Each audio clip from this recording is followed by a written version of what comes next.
I have a gambling addiction. I think it's a prerequisite to being a creative, but I'm a huge gambler.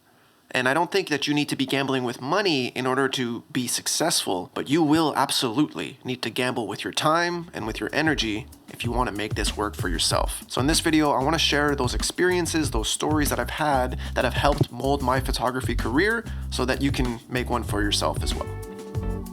Let's get into it. Hey everyone, welcome back. My name is Sergio and I'm a commercial photographer here in Victoria, BC. I've been addicted to this. I've been gambling my future away at this for the last 10, 12 years, and I wouldn't have it any other way. I think it's a prerequisite to being a full-time photographer or a full-time creative or any entrepreneur where you're your own boss and you're the one who's deciding when and when you don't work and what you work on and what you don't work on.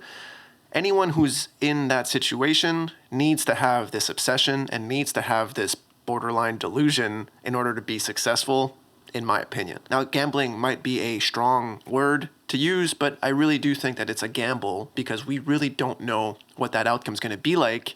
And if you're uncomfortable with that situation, if you're uncomfortable with not knowing where your next paycheck's going to be or not knowing when your next client's going to be or what you're going to be shooting next, whatever it may be, if you're uncomfortable with that situation, this might not be the line of work for you. But if that's the biggest part of your day, if that's the most complicated thing, if that's the hardest thing that you have to do, and you're okay with that, then maybe this is the line of work for you. And I know that for me personally, it's always been something like that. I've always been obsessed with this, whether I wanted to be successful or not. I just fell in love with this craft. I fell in love with this hobby. And I was just so in love with this thing that I didn't want to do anything else. I didn't want to find myself hating my life and only wanting to go back to this thing.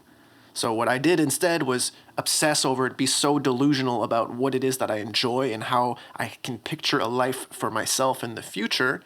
And by doing it for so long, I realized I could take a step back 10 years later now and be like, oh, I kind of did it. I did some of it. What I want for you is to not be wavering on your hope and on your dreams for yourself. If you can't do it for yourself, no one else is going to do it for you. You need to want it more than everyone else around you.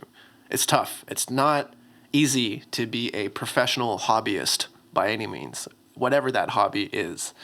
I know you're spending a lot of time focusing on the craft and focusing on the actual skill, but now you need to know what it's like to be a business and to be able to please customers. And it's no longer about the photography, it's about you as Mr. or Mrs. Walmart. So you got to put yourself in the client's perspective now. You got to put yourself as I'm no longer just a photographer. But you have to have that obsession. You have to have that drive to constantly be practicing and be in love with the camera, be in love with every aspect of it, what it is that you enjoy getting to do.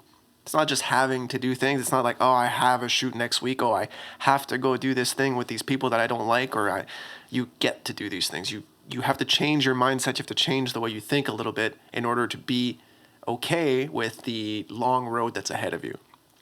There's going to be a lot of times in your career where you're lining up something or you have like this big shoot that's lined up and you're like, man, this gamble's paid off. All these, I've been working on this thing and now this friend of a friend of a friend has told me that he's got this big shoot for some big brand that I recognize and now I get to flex my skills on it. I'm not making a whole bunch of money because he's doing me a favor, but at least I get to work with them and then but after this, it's like now they're all going to know who I am and then I'm going to be able to book with their friends and then I'm going to be super successful and then after that I can stop worrying about where my next paycheck is coming from. And I feel like that point, that little story, that little thing, that feeling that we get happens, maybe not every couple months, but it happens often in our careers where you're like, oh, okay, well then after that, then I'm not set for life, but I'm at least set for now.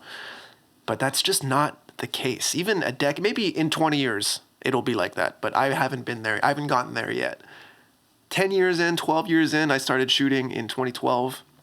That's 13 years actually. But yeah, anyway, even all this time in, I'm still worried. If you're competing with people that are 20, 30, 40 years ahead of you, you have to be doing the things that they're also doing. And it's tough when you're 27 and you just got out of school or you are working, at In-N-Out and you're making $18 an hour and you have almost no disposable income.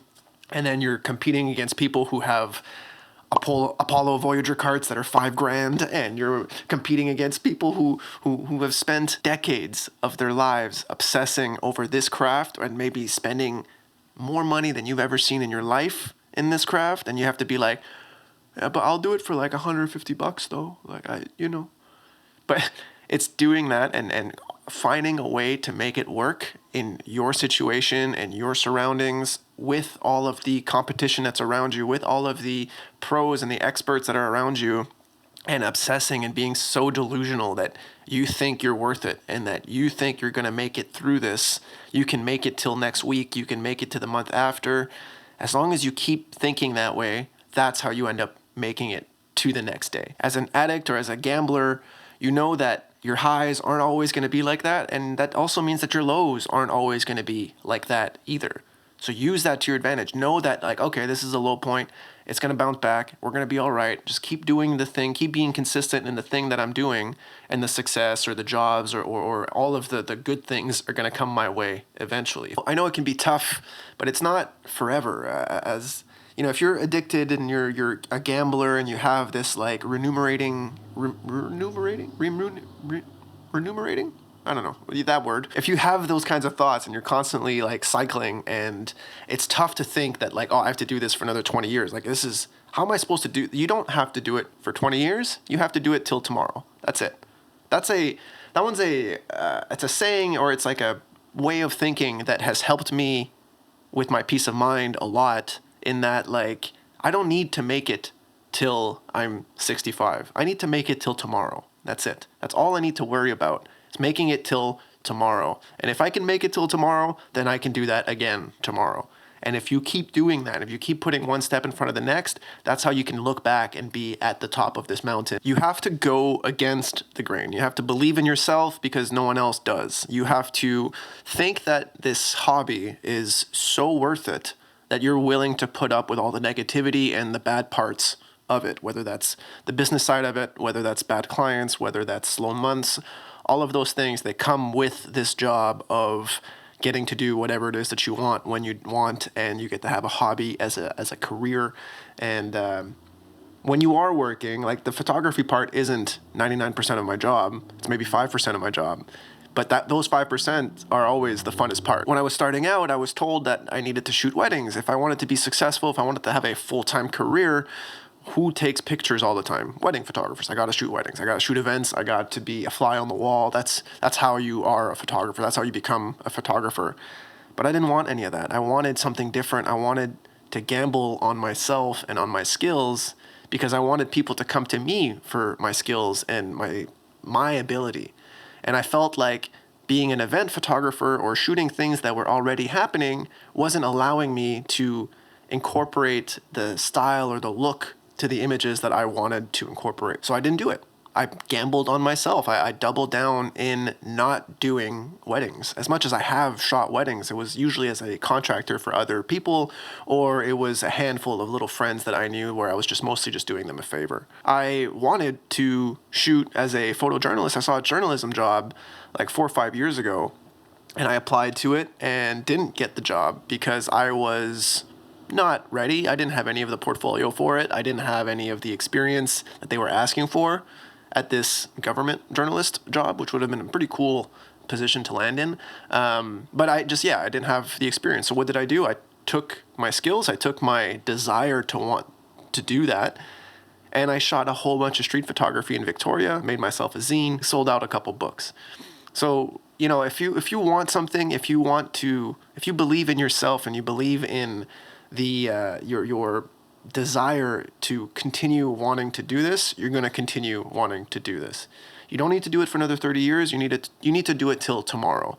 And if you continue being addicted like that, that's how you can create this full-time career, because it's hard to have a full-time career in 2 weeks' time. You know, if you just picked up a camera, you're not going to look back at a decade worth of experience. You just don't have it yet. But every day of that decade where you have a camera in your hands, be content with it. Be happy about it. Be excited for the next one. And that's how you build this career. That's how you are content with having a camera in your hands, being happy with the experience, and it'll make you a better business. It'll make you a better photographer in the long run. How am I supposed to find any like blueprint if everyone's trajectory is different?